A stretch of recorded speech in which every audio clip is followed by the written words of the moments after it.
नमस्कार, जय Hind. All exam guide गुरु का यूट्यूब चैनल देख रहे हैं आप सभी। मेरा नाम है सुजीत पांडे। दोस्तों, यहाँ पर आपके लिए प्रैक्टिस सेट पेपर लेकर आए हैं और आपको टारगेट है केवल 20 प्रश्न सही करने का। ये सभी क्वेश्चन आपके एग्जाम में आ चुके हैं, इसलिए अच्छे से पढ़ना। आप जिस एग्जाम की तैयारी कर रहे हो ना, उसमें आपको ये क्वेश्चन फंस सकते हैं।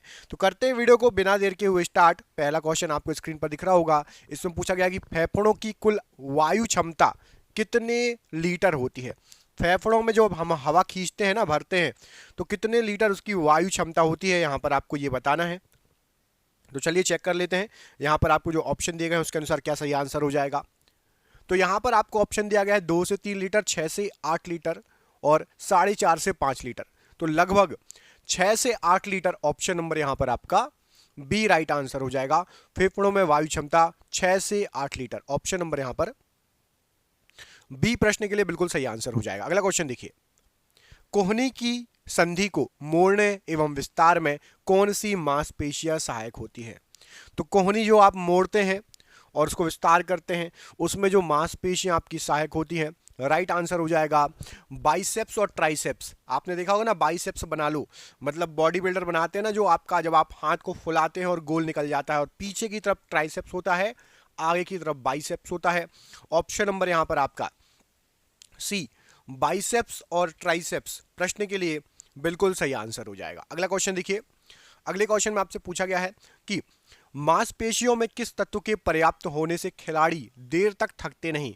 आपके मांसपेशियों में क्या होगा, जो खिलाड़ी रहते हैं, जैसे फुटबॉल क्रिकेट जो खेलते हैं या एथलेटिक्स चैंपियनशिप जो खेलते हैं, उनमें क्या चीज़ जरूरी है। तो याद रखना, उनकी मांसपेशियों में पर्याप्त मात्रा में होना चाहिए ग्लाइकोजन, जिससे वो थकेंगे नहीं जल्दी। ऑप्शन नंबर बी, ग्लाइकोजन होगा तो ग्लाइकोजन से जल्दी नहीं थकेंगे। ऑप्शन नंबर बी यहां पर राइट आंसर है। किस तत्व की कमी के कारण बेरी बेरी रोग होता है। बेरी बेरी रोग किस तत्व की कमी के कारण होता है। यहां पर ऑप्शन है आपका थियामीन, रिबोफ्लेविन, कोबालमिन या फिर नियासिन। तो बेरी बेरी रोग जो होता है आपका, ये होता है थियामीन की कमी के कारण। ऑप्शन नंबर ए, थियामीन की कमी के कारण बेरी बेरी रोग होता है। ऑप्शन नंबर ए यहां पर राइट आंसर है। संक्रामक रोग का प्रसार किस प्रकार होता है। जो संक्रामक रोग होते हैं वो कैसे फैलते हैं। वायु से, जल तथा भोजन से, कीड़ों के द्वारा या फिर इनमें से सभी। तो जो संक्रामक रोग होते हैं ये हवा के द्वारा भी फैल सकते हैं, जल, दूषित जल या गंदा भोजन खाएंगे आप, उससे भी फैल सकते हैं, सड़ा हुआ भोजन खाएंगे तो, कीड़ों के द्वारा भी फैल सकते हैं। मतलब उपरोक्त सभी के द्वारा संक्रामक रोग फैलते हैं। ऑप्शन नंबर डी, उपरोक्त सभी प्रश्न के लिए राइट आंसर हो जाएगा। अगला क्वेश्चन देखिए। अगले प्रश्न में आपसे पूछा गया है कि निम्न में से कौन सा पोषक तत्व गर्मी एवं ताकत प्रदान करता है। बॉडी को गर्म रखता है और ताकत प्रदान करता है। तो यहां पर आपको जो ऑप्शन दिए गए हैं उसमें से राइट आंसर हो जाएगा प्रोटीन। प्रोटीन बॉडी को ताकत भी प्रदान करता है और बॉडी में गर्मी बनाए रखता है। ऑप्शन नंबर ए, प्रोटीन प्रश्न के लिए बिल्कुल सही आंसर हो जाएगा। अगले क्वेश्चन में पूछा गया है कि आयरन किस खाद्य सामग्री में उपलब्ध होता है। मतलब यदि लोहा की कमी हो, आपके शरीर में आयरन की कमी हो, तो कौन से खाद्य पदार्थ से आयरन की कमी दूर की जा सकती है। अंडे व मांस, पनीर, हरी सब्जियां, इनमें से कोई नहीं। तो राइट आंसर है हरी सब्जियों के द्वारा। हरी सब्जियों का सेवन करेंगे तो आपके शरीर में लोहे की, आयरन की कमी दूर हो जाएगी। जैसे कि आप पालक खाइए, हरे पत्तेदार सब्जियां खाइए, बहुत जल्दी आपके शरीर में आयरन की कमी दूर होगी। एंथ्रोलॉजी अध्ययन करता है किसका। एंथ्रोलॉजी में किसका अध्ययन किया जाता है। ऑप्शन देखिए एक बार, हड्डियों का, तंत्रिका तंत्र का, मांसपेशियों का या फिर जोड़ों का। तो एंथ्रोलॉजी जो होता है इसमें जोड़ों का अध्ययन किया जाता है। ऑप्शन नंबर डी, जोड़ों का अध्ययन होता है एंथ्रोलॉजी में। ऑप्शन नंबर डी यहां पर राइट आंसर है। अगले क्वेश्चन में पूछा गया कि मेरुदंड में हड्डियों की संख्या कितनी होती है। मेरुदंड में हड्डियों की संख्या कितनी होती है। 33, 35, 17 या 19। तो मेरुदंड जो है उसमें हड्डियों की संख्या आपकी 33 होती है, 33। ऑप्शन नंबर ए, 33 हड्डियों की संख्या होती है मेरुदंड में। अगला क्वेश्चन देख लेते हैं। त्वचा से प्रतिदिन पानी खर्च होता है कितना। हमारे शरीर से प्रतिदिन लगभग कितना पानी खर्च हो जाता है। क्या हो जाएगा इसका सही आंसर। ऑप्शन देखिए, 400 मिलीलीटर, 900 मिलीलीटर या फिर 200 मिलीलीटर। तो यहां पर आपको जो ऑप्शन दिए गए हैं उसके अनुसार लगभग 400 मिलीलीटर पानी त्वचा से प्रतिदिन शरीर का जो पानी है वो खर्च हो जाता है। ऑप्शन नंबर ए, 400 मिलीलीटर प्रश्न के लिए बिल्कुल सही आंसर हो जाएगा। दोस्तों आप क्वेश्चन देख ही रहे हैं, कितने शानदार क्वेश्चन है। हमने आपके लिए यही जो क्वेश्चन है, आपके एग्जाम जिस एग्जाम की आप तैयारी कर रहे हो ना, उसमें आ सकते हैं जीके के क्वेश्चन, और हमने 10,000 क्वेश्चन तैयार कर लिए हैं। भारत के सभी एग्जाम में 30 साल से बार बार पूछे गए ये क्वेश्चन है। इसकी हमने बना ली है पीडीएफ। अब पीडीएफ क्या है, आप मोबाइल पर पढ़ सकते हैं, किताब जैसे पूरी पीडीएफ तैयार कर ली गई है। व्हाट्सएप पर आप सभी को पीडीएफ मिल जाएगी। 10,000 जी के एमसीक्यू हैं। सोचिए आपने 10,000 जी के एमसीक्यू लगा ली तो कितने शानदार आपके जो है जीके जीएस हो जाएगा। ये पीडीएफ आप जो है 300 रुपए की है, लेकिन सभी को 99 रुपए में अभी दे रहे हैं। सिर्फ 99 रुपए में आप सभी को ये पीडीएफ मिल जाएगी। और फोन पे, गूगल पे, पेटीएम से आप पेमेंट कर सकते हो नीचे दिए गए नंबर पर, और व्हाट्सएप पर आप पीडीएफ प्राप्त कर सकते हो। जो भी फोन पे, गूगल पे, पेटीएम नहीं चलाता, वो अपने दोस्तों से, रिश्तेदारों से, कहीं से भी आप चाहें जहां से रिचार्ज कराते हैं वहां से पेमेंट करके प्राप्त कर सकते हो। आप सोचिए कि आपके मोबाइल रिचार्ज जो मंथली होता है, उससे भी कम दाम में हम आपको 10,000 क्वेश्चन दे रहे हैं। ये आपको कहीं भी नहीं मिलेंगे, कहीं भी 99 रुपए में नहीं मिलेंगे ये 10,000 जी के क्वेश्चन। तो जरूर इसको लीजिए और अपनी जी के स्ट्रॉन्ग कीजिए। जिसको भी चाहिए है नीचे दिए गए नंबर पर, ये नंबर आपको पूरे वीडियो भर शो होगा। आप कभी भी कॉल करके, व्हाट्सअप करके संपर्क कर सकते हैं। कॉल ना उठाओ तो व्हाट्सअप कर लेना, ठीक है। अगला क्वेश्चन देखिए, इसमें पूछा गया है कि हमरस हड्डी ये कहां पर स्थित होती है। हमरस हड्डी शरीर के किस भाग में, कहां पर अवस्थित होती है, कहां पर स्थित होती है, क्या हो जाएगा इसका आंसर। तो यहां पर आपको जो ऑप्शन दिए गए हैं इसमें से राइट आंसर है ये आपके ऊपरी लिंब में, ऑप्शन नंबर ए में ऊपरी लिंब लिखा है। तो ऊपरी लिंब में हमरस हड्डी जो है स्थित होती है। यहां पर आपका ऑप्शन नंबर ए बिल्कुल सही, ऑप्शन नंबर ए ऊपरी लिंब राइट आंसर हो जाएगा। अगला क्वेश्चन देखिए, अगले क्वेश्चन में आपसे पूछा गया है कि फूल का चमकीला तथा आकर्षक अंश इनमें से क्या होता है। फूल में एक चमकीला और आकर्षक अंश होता है, वो इनमें से क्या है। यहां पर आपको जो ऑप्शन दिए गए हैं, दलपुंज, बाहदल, दल या पुष्पवृंत। तो यहां पर आपको जो ऑप्शन दिए गए हैं उसके अनुसार सही आंसर हो जाएगा दलपुंज। दलपुंज फूल का चमकीला एवं आकर्षक अंश होता है। ऑप्शन नंबर ए दलपुंज प्रश्न के लिए बिल्कुल सही आंसर है। अगला क्वेश्चन, कॉलरा होता है इनमें से किसके द्वारा। कॉलरा बैक्टीरिया के द्वारा, वायरस के द्वारा, कीटों के द्वारा या टॉक्सिन के द्वारा। कॉलरा, तो कॉलरा के लिए यहां पर राइट आंसर क्या हो जाएगा। यहां पर जो ऑप्शन दिए गए हैं आपको, इसमें से राइट आंसर आपका ऑप्शन नंबर ए बैक्टीरिया के द्वारा कॉलरा होता है। Option number A bacteria right answer है प्रश्न के लिए। अगला क्वेश्चन देखिए, अगले क्वेश्चन में पूछा गया आपसे कि अंडे उत्तम स्रोत है इनमें से किसका। जो अंडे होते हैं वो किसका उत्तम स्रोत होते हैं। तंतुओं का, प्रोटीन का, कार्बोहाइड्रेट का या वसा का।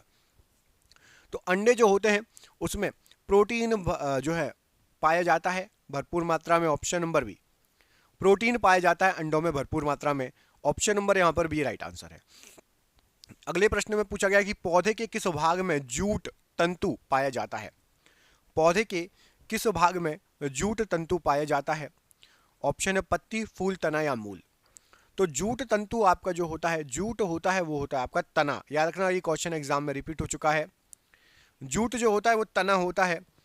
ऑप्शन नंबर सी तना राइट आंसर है। पौधे जो अपना खाद बना सकते हैं क्या कहलाते हैं। पौधे जो अपना खाद्य पदार्थ बना सकते हैं उनको क्या कहा जाता है। ऑप्शन देखिए, ऑटोट्रॉफ, हेटेरोट्रॉफ, सेप्रोफाइट या पैरासाइट। तो उनको कहा जाता है आपका ऑटोट्रोप। ऑप्शन नंबर यहां पर ए ऑटोट्रोप कहा जाता है जो पौधे अपना भोजन बना सकते हैं। अगला क्वेश्चन देखिए, इसमें आपसे पूछा गया है फूल, फल तथा बीज धारण करने वाले फूले हुए पौधे क्या कहलाते हैं। जिनमें फूल होते हैं, फल होते हैं, बीज होते हैं, फूले हुए पौधे इनमें से क्या कहलाएंगे। यहां पर आपको जो ऑप्शन दिए गए हैं, ऑप्शन देखिए, ऑप्शन के अनुसार बताइए क्या हो जाएगा राइट आंसर। तो ऑप्शन के अनुसार सही आंसर रह जाएगा आपका एंजियोस्पर्म कहा जाता है। क्या कहा जाता है, angiosperm. Option number D angiosperm प्रश्न के लिए राइट आंसर है। ऑप्शन नंबर डी एंजियोस्पर्म बिल्कुल राइट आंसर हो जाएगा। अगला क्वेश्चन देख लेते हैं। अगले क्वेश्चन पूछा गया कि निम्नलिखित में से द्विबीजपत्री कौन सा है। द्विबीजपत्री, घास, आम, मकई या फिर ये सभी। तो द्विबीजपत्री यहां पर आपको जो ऑप्शन दिए गए हैं राइट आंसर हो जाएगा आम जो होता है ये द्विबीजपत्री होता है। ऑप्शन नंबर बी आम जो होता है ये द्विबीजपत्री होता है। ऑप्शन नंबर बी यहां पर आम प्रश्न के लिए बिल्कुल सही आंसर है। अगला क्वेश्चन देखिए, एकल कोशा प्राणियों को वर्गीकृत किया जाता है किसके रूप में। एकल कोशा प्राणी जो रहते हैं उसको किसके रूप में वर्गीकृत किया जाता है? तो एकल कोशा प्राणियों को प्रोटोजोअन के रूप में वर्गीकृत किया जाता है। ऑप्शन नंबर यहां पर सी, प्रोटोजोअन के रूप में एकल कोशा प्राणियों को वर्गीकृत किया जाता है। ऑप्शन नंबर यहां पर सी बिल्कुल सही आंसर है। अगला क्वेश्चन देखिए, केले के पौधे की जड़ क्या कहलाएगी? केले के पौधे की जड़ क्या कहलाएगी? आरोही मूल, अवस्तंभ मूल, श्वसन मूल या अपस्थानिक मूल? इनमें से क्या हो जाएगा राइट आंसर जो ऑप्शन दिए गए हैं? तो यहां पर आपको जो ऑप्शन दिए गए हैं उसमें से राइट आंसर क्या हो जाएगा प्रश्न के लिए? बिल्कुल सही आंसर हो जाएगा आपका श्वसन मूल। ऑप्शन नंबर यहां पर आपका सी, श्वसन मूल प्रश्न के लिए बिल्कुल सही आंसर हो जाएगा। केले के पौधे की जड़ जो है श्वसन मूल कहलाती है। ऑप्शन नंबर सी यहां पर राइट आंसर है। अशुद्धि से पूर्ण रूप से मुक्त परम शुद्ध जल को क्या कहा जाएगा बताइए? अशुद्धि बिल्कुल नहीं है, अशुद्धि से पूर्ण रूप से मुक्त परम शुद्ध जल को क्या कहेंगे? अशुद्ध जल, खनिज जल, झरने का जल या उबला हुआ जल? तो जिसमें बिल्कुल अशुद्धि नहीं रहेगी, पूर्ण रूप से सही रहेगा, उसको अशुद्ध जल कहा जाएगा। ऑप्शन नंबर ए अशुद्ध जल कहा जाएगा राइट आंसर है। जल जनित रोग इनमें से कौन सा है? जल के द्वारा यदि खराब जल आप पिएंगे या उसका सेवन करेंगे तो कौन सा रोग आपको हो सकता है? ऑप्शन देखिए, डिप्थीरिया, टिटनेस, हेपेटाइटिस या मलेरिया। तो जल जनित रोग यहां पर आपको जो ऑप्शन दिए गए हैं राइट आंसर हो जाएगा hepatitis. Option number C, hepatitis एक जल जनित रोग है। ऑप्शन नंबर सी यहां पर हेपेटाइटिस राइट आंसर है। अगला क्वेश्चन है, निम्नलिखित में से कौन सा पदार्थ जल में नहीं घुलता? जल में घुलेगा नहीं, दूध, शहद, अल्कोहल या तेल? बिल्कुल इजी क्वेश्चन है, ये तो आप घर पे भी एक्सपेरिमेंट करके देख सकते हो। तेल जो है तैरने लगता है पानी के ऊपर, है ना, तेल की परत बन जाती है, तेल जो है जल में नहीं घुलता। ऑप्शन नंबर डी, तेल जो है ये जल में नहीं घुलेगा। मानव शरीर के किस अंग में रुधिर ऑक्सीजन युक्त होता है बताइए? खून में ऑक्सीजन कहाँ मिलता है? बाएं आलिंद में, फेफड़े में, दाएं आलिंद में या फुफ्फुस धमनी में? तो याद रखिएगा जो खून है वो फेफड़ों में, फेफड़े क्या करते हैं, हवा कहाँ जाती है? फेफड़ों में, और फेफड़ों से ही खून में ऑक्सीजन मिलता है, फेफड़ों से ही खून में जो है ऑक्सीजन मिलेगा। ऑप्शन नंबर यहां पर बी राइट आंसर है। माइटोकॉन्ड्रिया का मुख्य कार्य क्या है? माइटोकॉन्ड्रिया का मुख्य कार्य क्या है? कोशिका में इनमें से क्या करती है? तो जो माइटोकॉन्ड्रिया होता है ये कोशिका में रेस्पिरेशन का काम करती है। क्या करती है? कोशिका के अंदर रेस्पिरेशन का काम करती है माइटोकॉन्ड्रिया। यहां पर आपका ऑप्शन नंबर डी बिल्कुल राइट आंसर है। अगला क्वेश्चन देखिए, नेप्थोक्विनोन निम्न में से किसका रासायनिक नाम है? Naphthoquinone, vitamin A, vitamin C, vitamin K या विटामिन डी? तो नेप्थोक्विनोन ये आपका विटामिन के का रासायनिक नाम है। ऑप्शन नंबर सी, विटामिन के का रासायनिक नाम है नेप्थोक्विनोन। जैविक रंजक बायोलॉजिकल पिगमेंट जिसमें मनुष्य में त्वचा का रंग निर्धारित होता है को निम्नलिखित में से क्या कहा जाता है? तो मनुष्य में जो त्वचा का रंग निर्धारित होता है ना, किसी का सांवला होता है, कोई बिल्कुल गोरा होता है, कोई बिल्कुल काला होता है। जैसे अफ्रीका के लोग जो हैं वो थोड़े काले होते हैं, इंडिया के लोग सांवले से होते हैं ज़्यादा, ठीक है। और यदि आप चले जाएंगे इंग्लैंड वगैरह के लोग तो वहाँ पर गोरे होते हैं। तो उनमें जो मात्रा रहती है वो रहती है मेलानिन की मात्रा। मेलानिन की मात्रा जिसमें जितनी अधिक होगी वो उतना काला होगा, जिसमें जितनी कम होगी वो उतना साफ होगा, याद रखना, ठीक है। ऑप्शन नंबर बी, मेलानिन जो है इसके द्वारा त्वचा का कलर निर्धारण होता है। ऑप्शन नंबर यहां पर बी राइट आंसर है।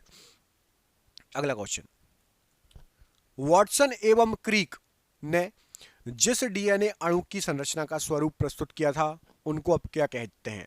तो वॉटसन और क्रिक ने जिस डीएनए अणु संरचना को प्रस्तुत किया था उसको बीडीएनए कहते हैं। क्या कहते हैं? बीडीएनए। ऑप्शन नंबर यहां पर सी, बीडीएनए राइट आंसर हो जाएगा। क्वेश्चन पढ़िए, इसी पेज पे लिखा है आपको नीचे क्वेश्चन, और ऑप्शन में आपको अगले पेज पर दिखाता हूं।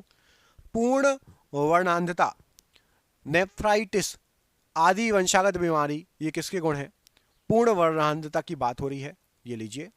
एक्स संलग्न, डबल एक्स, एक्स वाई या वाई। तो पूर्ण वर्णांधता जो होता है ये आपका होता है एक्स संलग्न से। ऑप्शन नंबर ए एक्स संलग्न, ऑप्शन नंबर ए यहां पर राइट आंसर है। निम्नलिखित में से कौन समजात अंगों का उदाहरण है? समजात अंगों का उदाहरण है यहां पर जो ऑप्शन दिए गए हैं। तो यहां पर जो ऑप्शन दिए गए हैं ड्रैको और चमगादड़ के पैटेजियम, ये समजात अंगों के उदाहरण हैं ड्रैको और चमगादड़ के पैटेजियम। आज का आखिरी क्वेश्चन है, निम्नलिखित में से कौन सा लार का लाभ नहीं है? लार का लाभ नहीं है बोला गया है। ऑप्शन देखिए, तो लार जो है ये शरीर में निगलने में मदद करती है, ऑप्शन नंबर ए बिल्कुल सही है। यह शरीर में आरबीसी की वृद्धि करती है, ऑप्शन नंबर बी गलत आंसर हो जाएगा। लार से आरबीसी का कोई संबंध नहीं है, ऑप्शन नंबर बी यहां पर गलत आंसर है। और ये आपके लिए सरप्राइज क्वेश्चन है, इसका आंसर आप कमेंट बॉक्स में कमेंट करके बताएंगे।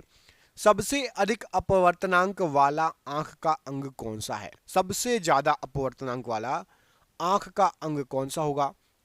मैं आपको दो ऑप्शन दे रहा हूं, पहला ऑप्शन है कॉर्निया और दूसरा ऑप्शन है लेंस। कॉर्निया और लेंस में से कोई एक आंसर सही है, कमेंट बॉक्स में कमेंट करके बताइए कॉर्निया और लेंस में से कौन सा आंसर सही है। दोस्तों वीडियो अच्छा लगा हो तो प्लीज वीडियो को लाइक कीजिएगा, चैनल पर पहली बार आए हैं, रोज टेस्ट देना चाहते हैं तो चैनल को सब्सक्राइब कर लीजिएगा। हम मिलेंगे आपसे अगले वीडियो में। जिसको भी पीडीएफ चाहिए नीचे दिए गए नंबर पर कॉल या व्हाट्सएप करके आप पीडीएफ की जानकारी ले सकते हैं।